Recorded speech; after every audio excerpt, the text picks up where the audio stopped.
चलिए, कल ही हमने स्टार्ट किया था अपने एक्सक्रीटरी सिस्टम को, अपने उत्सर्जन तंत्र को। तो एक बार हम अपने सिलेबस को देख लेंगे। सिलेबस अपना लेके बैठेंगे साथ में, और अपना जो पोर्शन ये है यूनिट 6 उसको देखेंगे। तो हमने मानव शरीर रचना एवं क्रिया विज्ञान का जो परिचय वाला पॉइंट है उसको देखेंगे हम। अब इसमें हमने जो करा है उसको हम थोड़ा सा एक बार देखते जाएंगे। आप खुद भी रीड करिएगा, और जब हम अब जो कर रहे हैं हम उसको रीड कर रहे हैं पहले।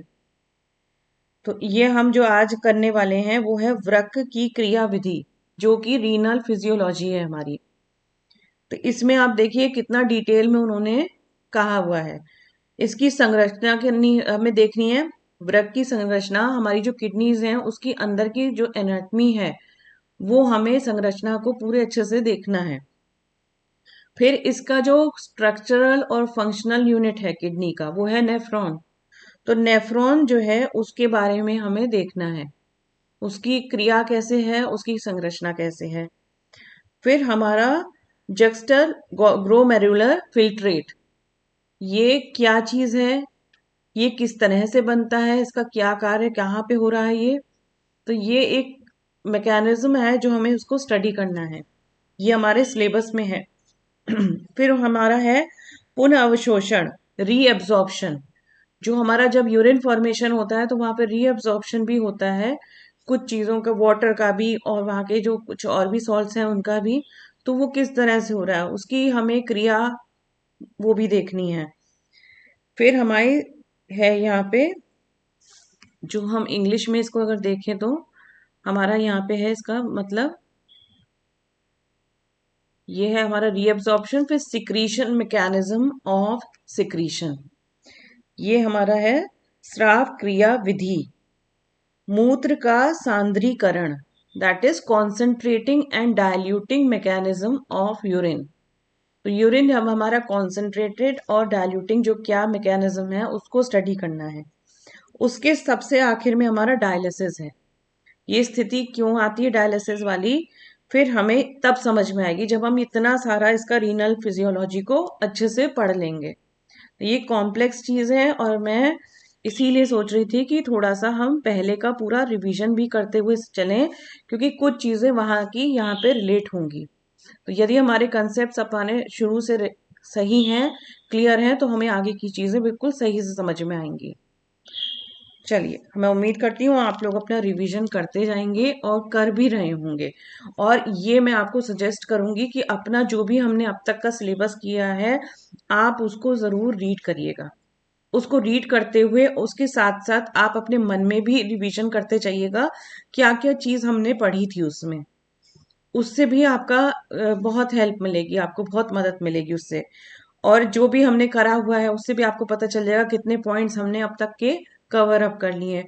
जो चीज नहीं कवर अप करी है, जो आपको लग रहा है ऐसा कुछ नहीं कवर अप हुआ या नहीं समझ में आया वो सिलेबस से रिलेटेड, तो आप पूछ सकते हैं, आप मुझे मैसेज भी कर सकते हैं। चलिए, अब हम इसको संरचना को देखेंगे अपने उत्सर्जन तंत्र की, ये किस तरीके से है। तो कल हमने थोड़ा सा इसका इंट्रोडक्शन अपना स्टार्ट कर लिया था, इसी को हम आगे बढ़ाएंगे। अब मैं एक बार कैमरा चेक कर रही हूँ बस। चलिए, इसको हम आगे बढ़ाते हुए अब देखते हैं अपने इस डायग्राम में क्या दिख रहा है। कल हमने अपने उत्सर्जन तंत्र में देखा था कि हमारा जो है फिल्टरेशन ऑफ ब्लड, वो कहाँ पे होता है, हमारे किडनीज में होता है। तो ये हमारे किडनीज का कार्य है फिल्टरेशन ऑफ ब्लड। और हमारे शरीर में दो किडनीज है, पेयर ऑफ किडनीज हमारे शरीर में है, एक राइट किडनी एक लेफ्ट किडनी। यहाँ पे जो ब्लड सप्लाई है वो मुख्य धमनी एओर्टा के थ्रू आती है। उसके बाद वहां पे रीनल आर्टरी है, रीनल आर्टरी जो है ऑक्सीजनेटेड ब्लड को दोनों किडनीज में ले जाती है। और वहां से जो डीऑक्सीजनेटेड ब्लड होता है वो वापस हृदय की तरफ जाता है रीनल वेन के थ्रू। यहाँ से रीनल वेन के थ्रू फिर जब वहां पे जाएगा तो वो मिल जाएगा इंफीरियर वेना कावा के थ्रू। ये हमने कल देखा था यहाँ पे। फिर अब हम इसको और भी आगे डिटेल में देखते हैं क्या क्या चीजें और हमें दिखाई दे रही हैं अपने डायग्राम में। चलिए, डायग्राम को अच्छे से स्टडी कर लेते हैं हम। तो यहाँ पे हम दिख रहा है हमें, ये हमने अपनी आर्टरीज और वेन को देख लिया। अब हमने दोनों किडनीज को देख लिया।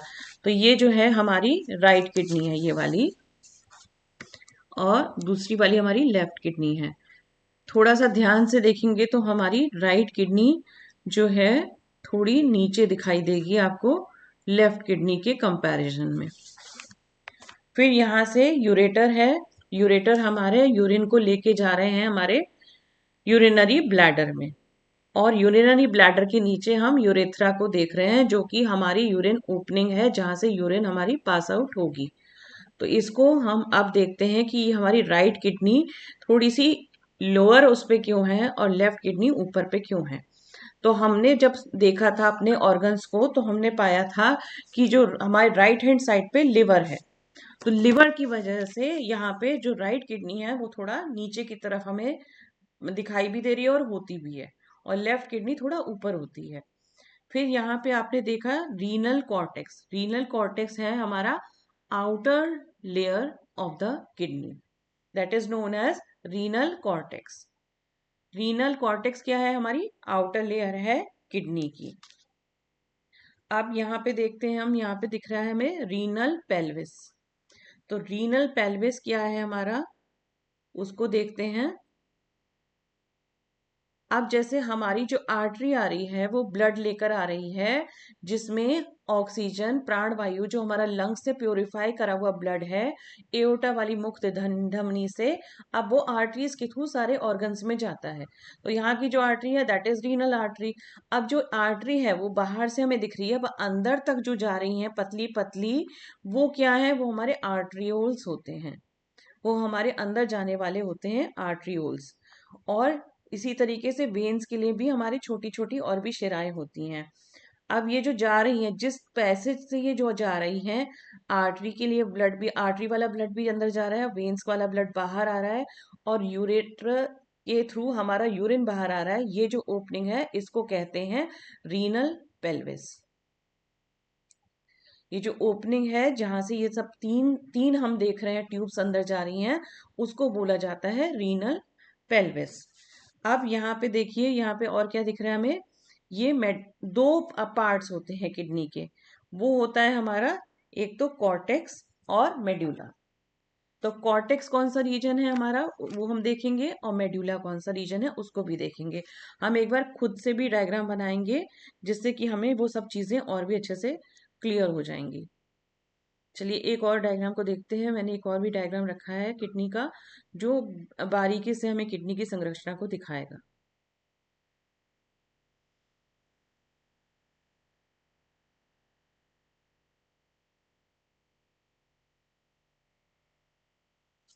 ये देखिए, एक जो है किडनी, उसको हम देख रहे हैं ध्यान से कि उसकी संरचना किस तरीके से है।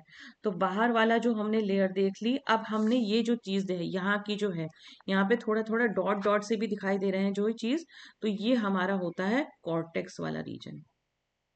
दो भागों में हमारा जो है किडनी का डिवीजन है, और ये जो है बाहर इधर वाला पोर्शन वो है कॉर्टेक्स। यहाँ पे ये लिखा हुआ है, देखिए रीनल कॉर्टेक्स ये वाला पोर्शन है। फिर रीनल मेडुला, रीनल मेडुला जो इस तरीके का आपको दिखाई दे रहा है, ये वाला, ये होता है हमारा रीनल मेडुला। दो पोर्शन हमने किडनी के देख लिए, मेडुला और कॉर्टेक्स। अब हम देख रहे हैं यहाँ पे जो ये ऊपर ऊपर उठे हुए से उभार से हैं, तो ये हमारे पिरामिड्स बोले जाते हैं। इनको बोला जाता है पिरामिड्स। ऊपर उठे हुए हैं वो है पिरामिड, हमारे रीनल पिरामिड। फिर हमारा यहाँ पे ये हमारा यूरेटर की ओपनिंग देख ही रही है हमको। ये हमारी नीली वाली वेन है, लाल वाली आर्टरी है। नीली वाली डीऑक्सीजनेटेड ब्लड को बाहर लेके जाएगी, ऑक्सीजनेटेड ब्लड को अंदर लेके जा रही है आर्टरी, आर्ट्रियोल्स के थ्रू अंदर लेके जा रही है। ये जो हमारा ओपनिंग है जिसके थ्रू ये अंदर जा रहे हैं वो हमारा रीनल पेल्विस है। ये जो यहाँ पे इन्होंने दिखा रखा है इस डायग्राम में, रीनल पेल्विस। अब जो देखने वाली चीज है हमारी, वो है ये ये कैलिक्स, मेजर एंड माइनर। तो ये जो माइनर वाला है ये है, और मेजर वाला हमारा ये अंदर की तरफ है। तो हमने दो इसके वो देखिए, कैलिक्स हमारा मेजर और माइनर। ये हमने संरचना को थोड़ा देख रहे हैं इसकी वजह से, ताकि हम अब उसको स्टडी कर पाएंगे अच्छे से। अब ये जो है हमारा पिरामिड्स हो गया, ये सब हो गया हमारा। अब ये हमने आउटर लेयर भी देख ली जो किडनी पे रीनल कैप्सूल है वो हमारा। तो ये हमारे जो है पिरामिड जो है, ये इस तरीके के उभार, एक किडनी में 8 से लेकर 18 पिरामिड्स हो सकते हैं। अब किडनी का हम और भी थोड़ा सा देखते हैं, क्या स्टडी करके उसके बारे में पढ़ के कुछ चीजें किडनी का क्या है। किडनी वह उत्सर्जी तंत्र, वह तंत्र है जो शरीर से अपशिष्ट पदार्थ, अब किडनी क्या करती है, हमारे शरीर से जितने भी अनवांटेड सब्सटेंसेस हैं, जैसे वेस्ट सब्सटेंसेस हैं, उसका निष्कासन करने में कार्यरत रहती है। तो वो क्या हो सकते हैं, हमारे यूरिया, केराटिनाइन, इस तरीके के जो हमारे प्रोडक्ट्स बनते हैं, हमारे जो सारे सब कार्य के बाद वो हमारे शरीर में रहेंगे तो वो हार्मफुल होते हैं शरीर के लिए। तो इनका बाहर विसर्जन यूरिन के थ्रू होता है। अब अतिरिक्त पानी का भी बाहर निकल जाता है, निष्कासित किया जाता है। यदि एक्सेस वाटर बॉडी में हो रहा है तो उसका भी निष्कासन आवश्यक है। अतिरिक्त सॉल्ट्स, सॉल्ट्स अगर हमारे शरीर में आए हैं तो उनका भी निष्कासन को ये बाहर करता है। और अमल, जो हमारा पीएच बैलेंस है शरीर का, उसको बनाए रखने में मदद करता है यूरिन के पासेज के थ्रू। तो इसी तरीके से हम इसको कह सकते हैं, ये होम्योस्टेसिस को बनाए रखता है, मतलब आंतरिक वातावरण को स्टेबल बनाए रखता है।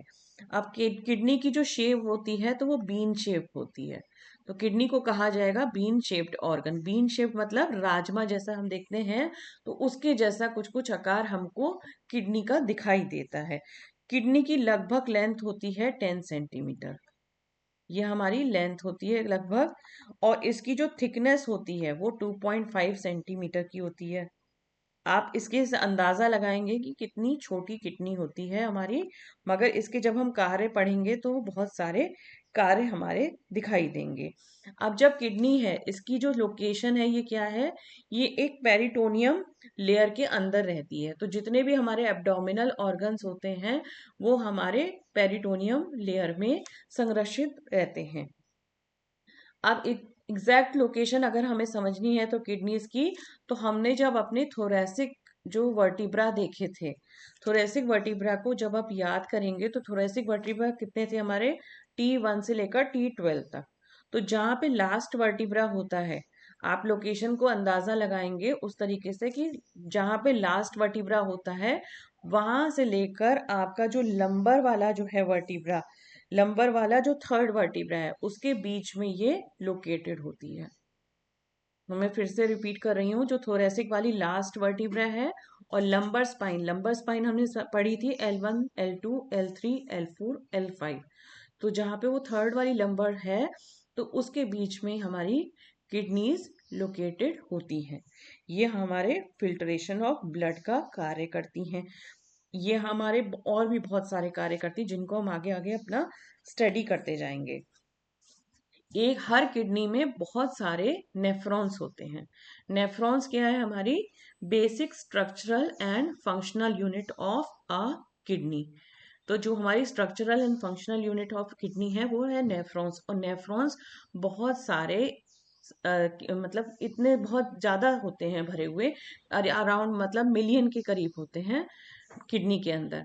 अब एक बात और होती है खास कि जो नेफ्रॉन है, ये क्या होता है, धीरे धीरे जब एक एज आती है व्यक्ति की, जैसे 40-45 के बाद, तो इनकी जो नंबर है वो धीरे धीरे क्षय होने लगता है नेफ्रॉन्स का। तो ये मतलब एक मैंने ये पढ़ी हुई है बात वहां पे एक जगह, तो उसका मैंने पढ़ा था कि जब एक उम्र के बाद जो है नेफ्रॉन्स का धीरे धीरे व्यक्ति के शरीर में से कमी क्षय होता है, मतलब धीरे धीरे वो खत्म होते हैं। अब ये क्यों खत्म होते हैं, ये कुछ स्टडी है होगी, उसका मुझे नहीं पता, बट ये एक फैक्ट है।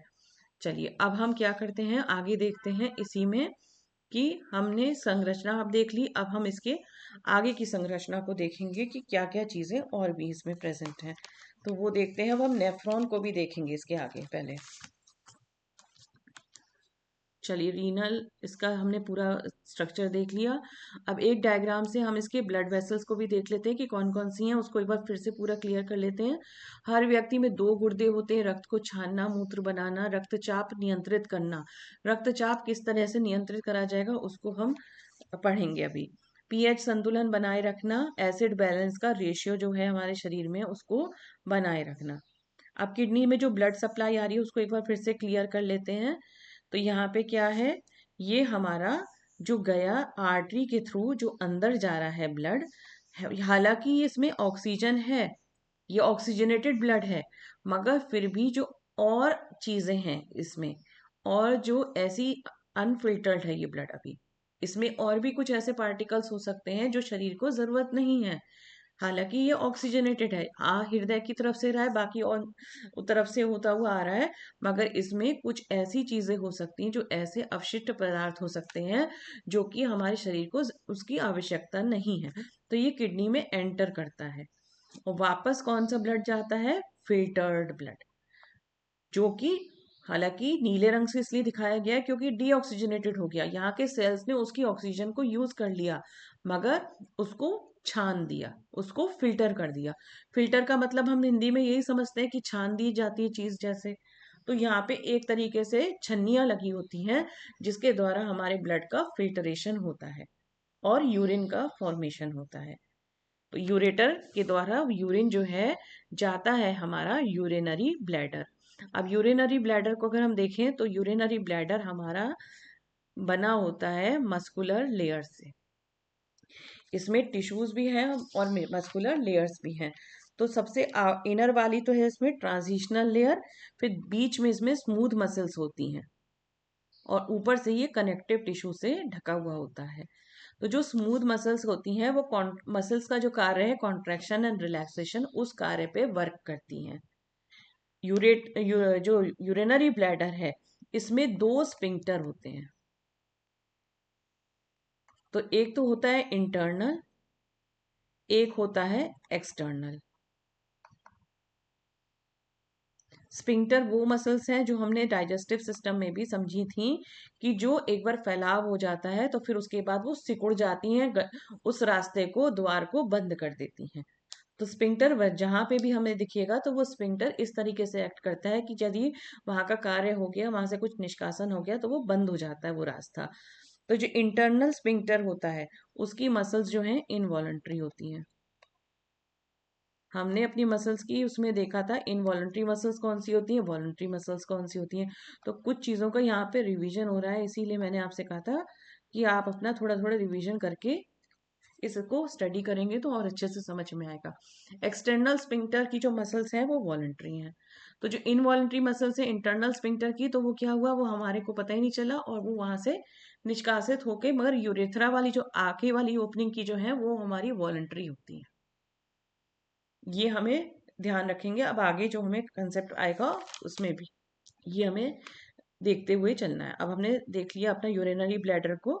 यूरेथ्रा एक ओपनिंग है, यूरेथ्रा की जो ओपनिंग है मेल फीमेल में डिफरेंट होती है, इसके द्वारा मिक्चुरेशन हमारा यूरिन पास आउट होता है बाहर। चलिए आगे अब हम देखेंगे नेफ्रॉन को, जो हमारी सबसे इम्पॉर्टेंट यूनिट है किडनी की।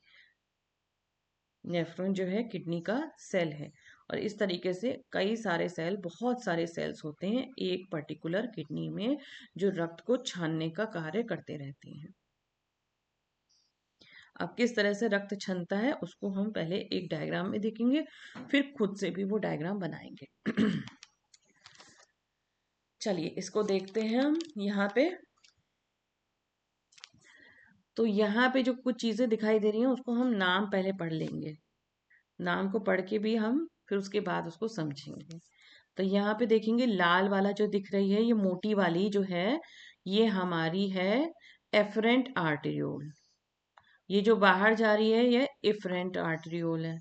ये जो इस तरीके से बन रहा है स्ट्रक्चर, ये ग्लोमेरुलस है। फिर यहाँ पे जो कप लाइक स्ट्रक्चर है ये हमारा बोमेंस है। फिर हम आगे देखेंगे प्रॉक्सिमल कॉन्विलेटेड ट्यूब्यूल, हेनले का लूप, डिस्टल कॉन्विलेटेड ट्यूब्यूल और कलेक्टिंग डक्ट। अब हम एक डायग्राम खुद से बनाएंगे जिससे कि चीजें हमारी और अच्छे से हमें समझ में आए। बहुत अच्छा सा नहीं बनेगा तो कोई बात नहीं, मगर हम बनाएंगे इसलिए ताकि हम चीजों को अच्छे से समझ सकें।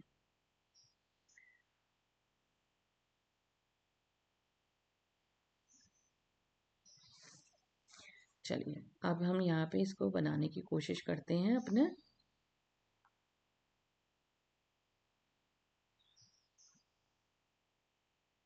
जो डायग्राम हम बनाते हैं तो इससे हमें चीज़ें खुद के लिए आसान लगती हैं, फिर समझ में भी आती हैं हमें।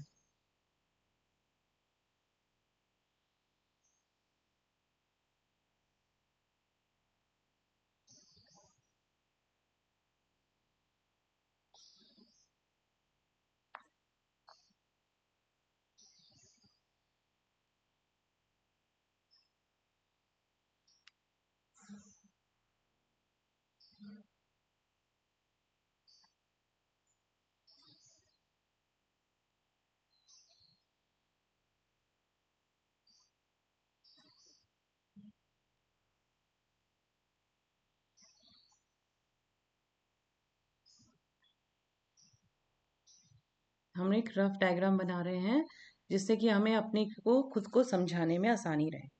तो अब हम यहाँ पे इसको स्टडी करते हैं। तो हमने देखा था आर्टरीज जो है रक्त में को लेकर आती हैं स्वच्छ रक्त जो हमारा हृदय से आ रहा है, जिसमें ऑक्सीजन की मात्रा भरपूर होती है, जो संपूर्ण शरीर में जाता है, सभी सेल्स को ऑक्सीजन देता है। तो ये जो आर्टरी है, जब ये अंदर की तरफ ऑर्गन में गई तो वो आर्ट्रियोल्स में बदल जाती है, जो और पतली शिराएं होती हैं। ये हमने अभी पढ़ा था कि आर्टरी की जो पतली शिराएं हैं वो आर्ट्रियोल्स हैं, जो कि अंदर तक रक्त को पहुंचा रही हैं। चलिए अब हम देखते हैं, यहां से हमारी गई एफरेंट आर्ट्रियोल। ये जो गई हमारी ये है एफरेंट आर्ट्रियोल।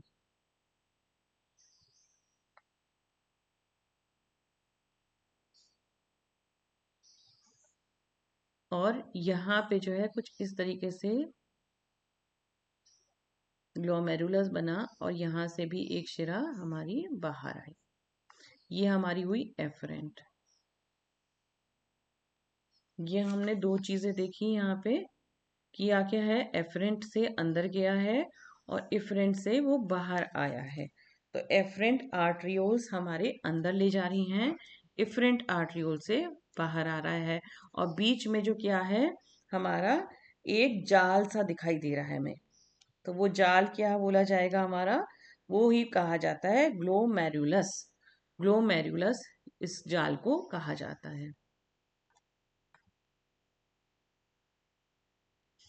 तो ग्लोमेरुलस ही वो जगह है जहां पे ब्लड जो है हमारा स्वच्छ करा जाता है, जो एक छन्नी की तरह कार्य करता है। तो यहां से जो है हमारा ब्लड गया।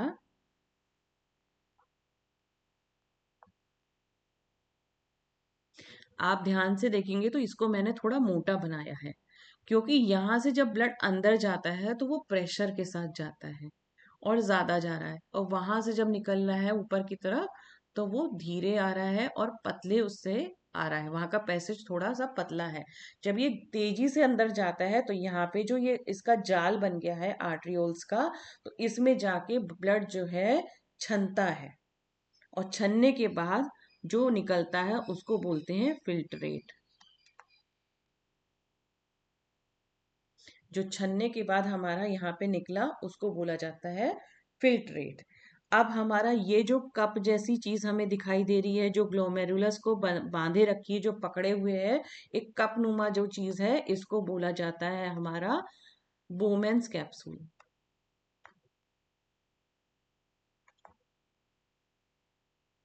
ये नाम हमारे इम्पोर्टेंट हैं, इनको हमें लर्न करने की कोशिश करनी है। अब ये जो हम यहाँ पे शुरू में देख रहे हैं, ये वाली जो लूप सा दिख रहा है, तो ये हमारा क्या है, प्रॉक्सिमल कॉन्वुलेटेड ट्यूब्यूल।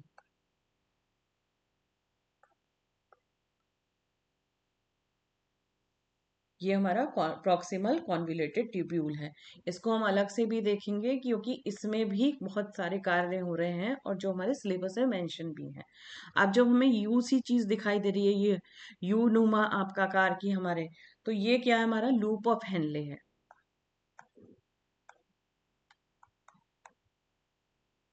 इसमें आप ध्यान से देखेंगे लूप ऑफ हेनले में, तो ऊपर की तरफ जो आ रहा है ये तो मोटी सी है लाइन, यहाँ पे जब बना है तो वो पतली हो गई है, फिर से वो मोटी हो गई है।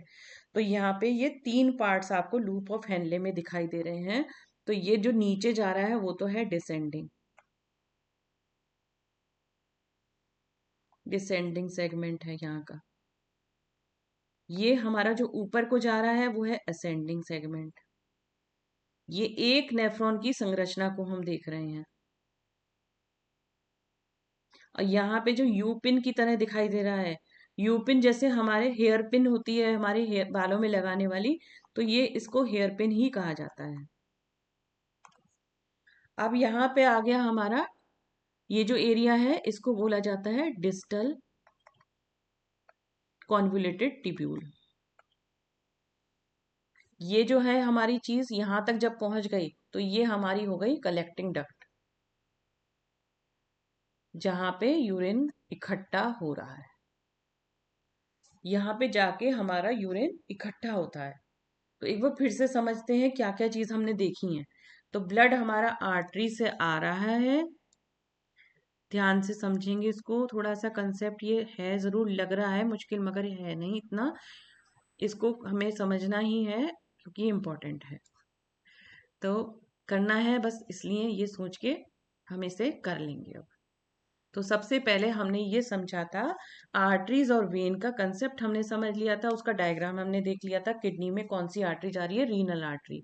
अब रीनल आर्टरी जो बाहर से जा रही है, तो जब वो अंदर तक जाएगी ब्लड देगी, ये हमारे नेफ्रॉन जो है, कॉर्टेक्स और मेडुला दोनों पोर्शन देखे, वहां पे कॉर्टेक्स रीजन में भी नेफ्रॉन है, मेडुला रीजन में भी नेफ्रॉन है। तो जब अंदर तक हमें ब्लड जाएगा किडनी में, तो वो आर्ट्रियोल्स के थ्रू जाएगा। वो उससे पतली शिराएं होती हैं, आर्टरी से पतली होती हैं वो। तो जब ये अंदर गया तो वो किसके द्वारा गया, वो गया हमारा एफरेंट आर्ट्रियोल्स के जरिए। अब एफरेंट आर्ट्रियोल्स और इफरेंट आर्ट्रियोल्स, ये दो तरीके के यहाँ पे हैं। एफरेंट से अंदर गया, इफरेंट के द्वारा बाहर आया। बीच में क्या हुआ, इनका आर्टरीज के जो वो है वहां पे शिराएं का, उनका एक जाल नुमा स्ट्रक्चर है जिसको बोला जाता है ग्लोमेरुलस, जो एक जाल है, छन्नी जैसा जाली। जैसे हम छन्नी लेते हैं जिसमें हम छानते हैं, वो भी एक जाली की नुमा होती है, उसकी तरह से हम समझ सकते हैं ग्लोमेरुलस का स्ट्रक्चर वहां से कुछ कुछ है। तो वहां से हमारा जब ब्लड छना तो वो बन गया फिल्ट्रेट, और वो हमने इसमें देखा एरो के द्वारा कि वो अंदर जा रहा है। अब अंदर जाके क्या हुआ, यहाँ पे हमने देखा एक है स्ट्रक्चर प्रॉक्सिमल कॉन्वुलेटेड ट्यूब्यूल, जिस जो कप जैसा स्ट्रक्चर है वो हमारा है बोमेन्स कैप्सूल, उसको बोला जाता है। अब हमने जो हेयर पिन की तरह यू जैसा दिख रहा है हमें, जो यू जैसा स्ट्रक्चर है, that is known as loop of Henle. Loop of Henle में जो नीचे जा रहा है पार्ट वो है डिसेंडिंग सेगमेंट, बीच वाला पार्ट है वो हेयर पिन है, ऊपर जा रहा है जो पार्ट है वो असेंडिंग सेगमेंट है। फिर जब हमारा ऊपर यही वाले जो मुड़ा हुआ पोर्शन दिख रहा है वो है हमारा डिस्टल कॉन्वुलेटेड ट्यूब्यूल। अब यहाँ तक जब हमारी चीज आ गई, इसमें बहुत सारे प्रोसेस होंगे हैं, उसके बाद हमारा कलेक्टिंग डक्ट में यूरिन जाके इकट्ठा होता है। अब ये कलेक्टिंग डक्ट क्या है, कुछ नेफ्रॉन्स जब हैं उनके साथ एक कॉमन कलेक्टिंग डक्ट भी होती है, जो कई नेफ्रॉन्स की यूरिन को कलेक्ट करती है और फिर जाके एक जगह पे ये वो दे देती है, उस कलेक्टिंग डक्ट में ये पोर कर देती है। ये स्ट्रक्चर हमारा बहुत बहुत इम्पॉर्टेंट है। अब हम इसमें देखेंगे इसको स्ट्रक्चर को एक अपने एक फ्लो चार्ट सा बना के उसके जरिए भी इसको देखने की कोशिश करते हैं और समझने की कोशिश करते हैं। चलिए, इसमें सीरियल वाइज हमें बहुत ज़रूरी है कहाँ से कौन सी चीज़ गई है, ये सब हमारे लिए थोड़ा स्टडी करना बहुत आवश्यक है। तो नेफ्रॉन का हमने इसके डायग्राम में देख लिया, इनके डायग्राम में भी देखा कि ये सब क्या है। अच्छा, अब हमने जो देखा वहां पे हैंडली का लूप जो है, तो उसमें भी ये पूरी पूरी जो ब्लड की वेसल्स हैं उसको घेरे रहती हैं। इनका कार्य क्या होता है ब्लड वेसल्स वहां पे घेरे रहने का, वो भी हम अभी पढ़ते हैं। तो पहले अब हमने ये देखा था कि जब मोटे ऊपर तो मोटी है वहां पे डिसेंडिंग वाले सेगमेंट पे, नीचे वाला जब यू बन रहा है तो वहां पे पतली हो जाती है, और ऊपर फिर आती है तो फिर मोटी हो जाती है। तो ये क्या कार्य हो रहा है इसके बीच में, ये हमें स्टडी करना है।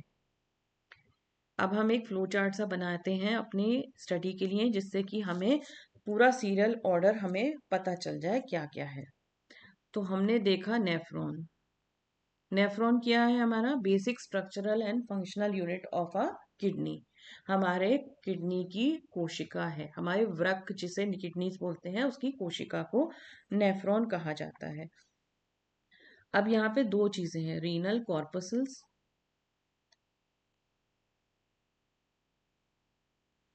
और रीनल ट्यूब्यूल। हमें डिटेल में इसलिए जाना पड़ रहा है क्योंकि हमारे सिलेबस में इतनी चीजें मेंशन है हमें पढ़ने के लिए। इसमें रीनल कॉर्पसल्स में कहा क्या क्या चीजें इन्वॉल्व हो रही हैं? हमारी ग्लोमेरुलस। इनके जो हिंदी के नाम यदि मिल सकेंगे तो मैं आपको ढूंढ के दे दूंगी। आपने सिलेबस में भी पढ़ा होगा तो ग्लोमेरुलर फिल्ट्रेट को वही लिखा गया है वहां पे, देखिए। तो कुछ नाम हम लोगों को ऐसे ही लर्न करने पड़ते हैं। यहाँ पे दो चीजें इन्वॉल्व हुई रीनल कॉर्पसेस में, वो है ग्लोमेरुलस और बोमेन्स कैप्सूल। अब रीनल टिब्यूल में हम देखें क्या क्या चीज है। रीनल टिब्यूल क्या में क्या क्या चीजें हैं हमारी, उसको स्टडी करते हैं। तो एक तो हमने पढ़ा था इसमें प्रॉक्सिमल कॉन्वोल्यूटेड ट्यूब्यूल। फिर हमने बीच में देखा था लूप ऑफ हेनले।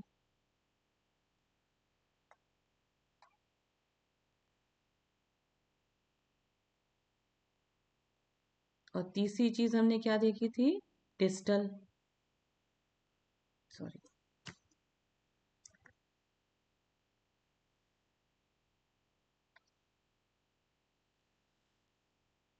ये हमारी होगी डिस्टल कॉन्वोल्यूटेड ट्यूब्यूल।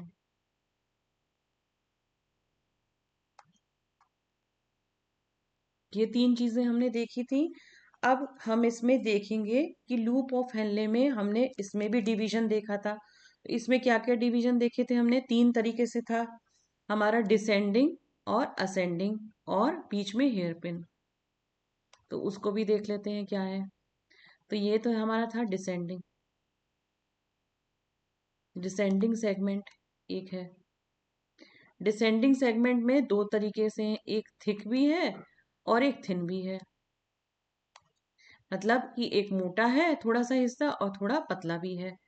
बीच में हमने हेयर पिन देखा था। तीसरा हमने देखा था असेंडिंग।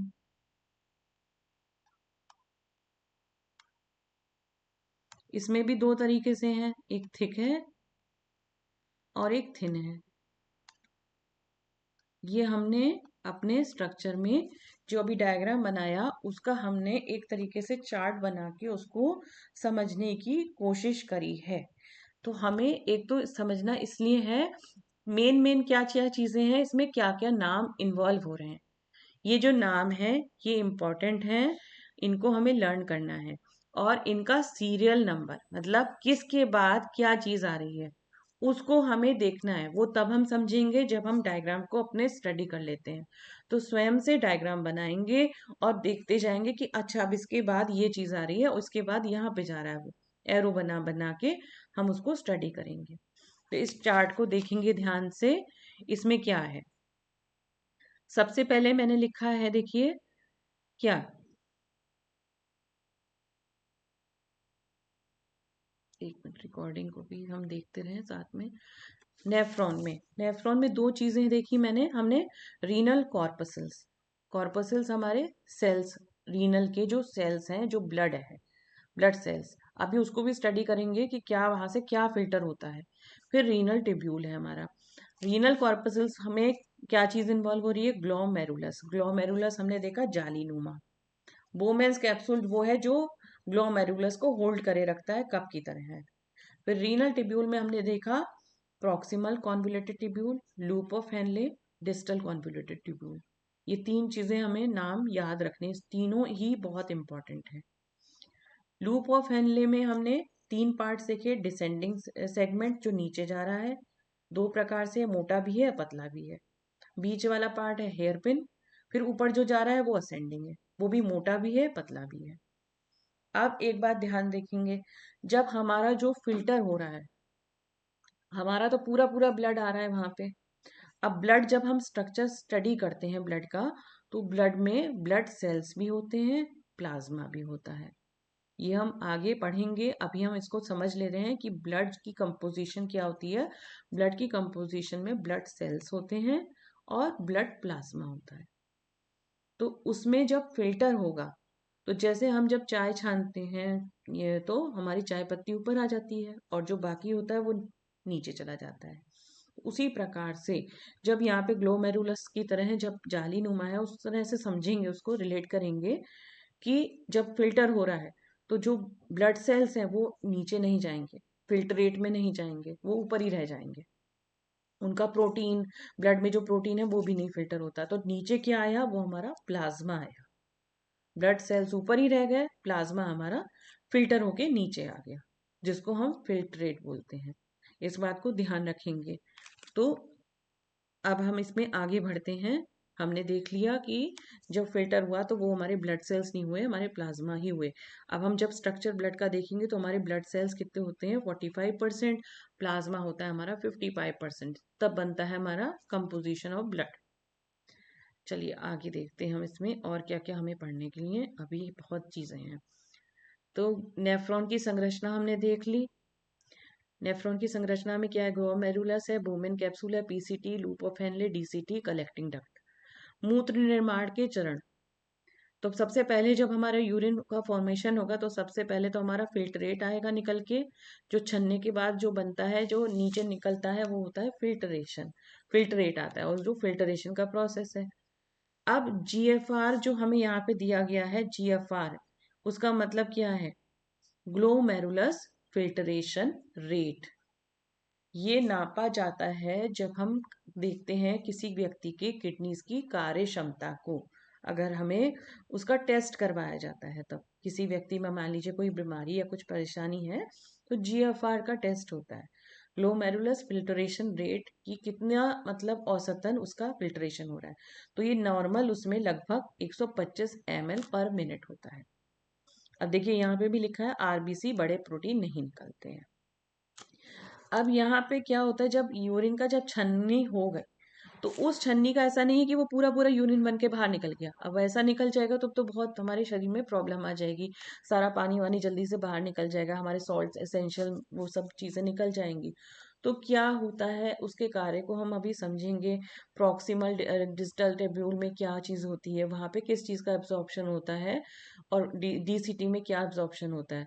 तो वो जो छने हुए छन्नी से निकले हुए छन्ने हुए जो निकला है, उसका फिर से रीअब्जॉर्प्शन होता है।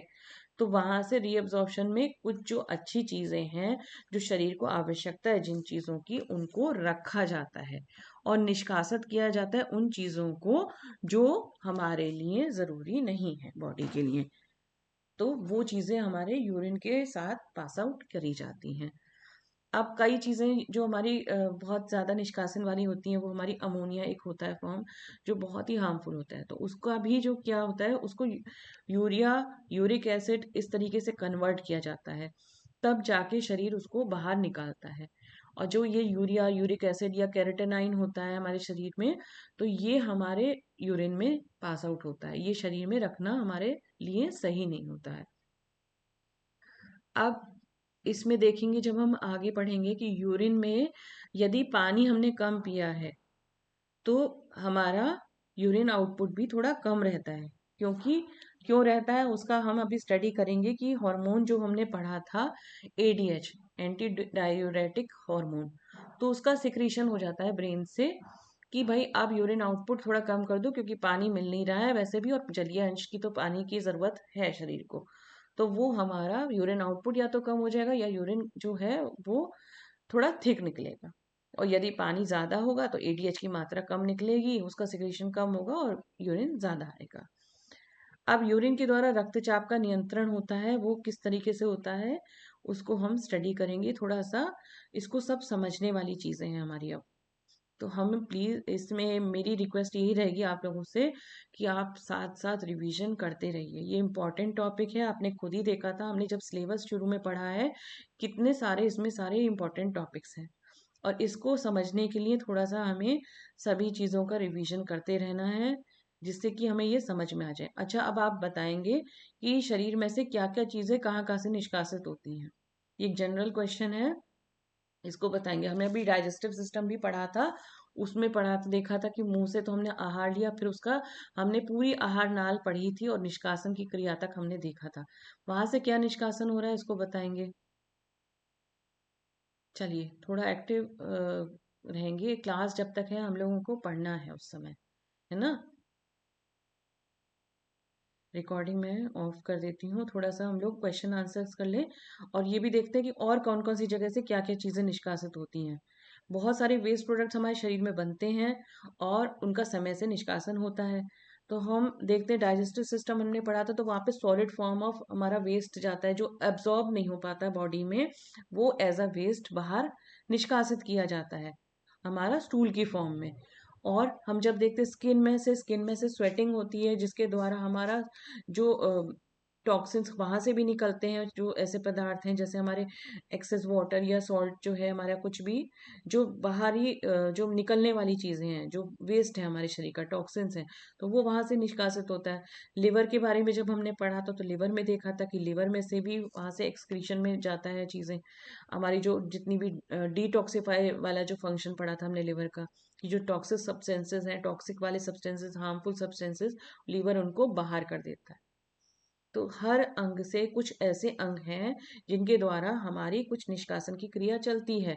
हम देखते कान से भी, हमारे कान का जो ईयर वैक्स होता है उसके द्वारा हमारा वहां से भी निष्कासन होता है जो वेस्ट है। आंखों के द्वारा भी हम थोड़ा सा वेस्ट निकालते हैं। तो यदि हमारी जो ये वेस्ट वाले सेंटर से निष्कासन वाली क्रिया यदि सही होती रहती है तो शरीर जो है हमारे अपने को स्वस्थ रखता है। हमारे शरीर में जो हार्मफुल सब्सटेंसेस है उनका जमाव नहीं होता। और यदि यहाँ पे कुछ क्षतिग्रस्त हो जाए ये अंग या कुछ प्रॉब्लम आ जाए तो निष्कासन की क्रिया धीरे हो जाती है। तब हमारे शरीर में जो विजातीय द्रव्य हैं, जैसे कहा जाता है हार्मफुल सब्सटेंसेस, वो इकट्ठे हो जाते हैं, एक्यूमुलेट हो सकते हैं, तो वो हमारे फिर रोग का कारण बनते हैं। तो आज के हम अपने टॉपिक को अभी थोड़ा सा यहीं पे देखेंगे और इसी को थोड़ा सा और रिवीजन करेंगे अभी पहले, क्योंकि ये अब जो हम आगे जाने वाले हैं रीअब्जॉर्प्शन और इस सब में, तो ये थोड़ा सा हमें समझने की चीजें तब है आएंगी समझ में जब हम इस कंसेप्ट को समझ लेंगे जो हमने आज कवर अप किया है। एक तो स्ट्रक्चर किडनीज का बिल्कुल अच्छे से समझेंगे, खुद से डायग्राम बनाएंगे। जब आप खुद से डायग्राम बनाएंगे आप मानेंगे मेरी बात को, आपको आधी चीजें वहीं क्लियर हो जाएंगी। ये वाला जो डायग्राम है हमारा, इसको बनाएंगे, फिर किडनी का स्ट्रक्चर बनाएंगे खुद से, फिर आप उसको नेफ्रॉन के स्ट्रक्चर को बनाइए। ये सब आपको बहुत बहुत मदद करेंगे आगे के लिए जो हम पढ़ने वाले हैं। क्योंकि आगे जो हम पढ़ने वाले हैं वो समझने वाली चीज तभी आएगी जब हमारा पूरा पूरा रिवीजन हो जाएगा।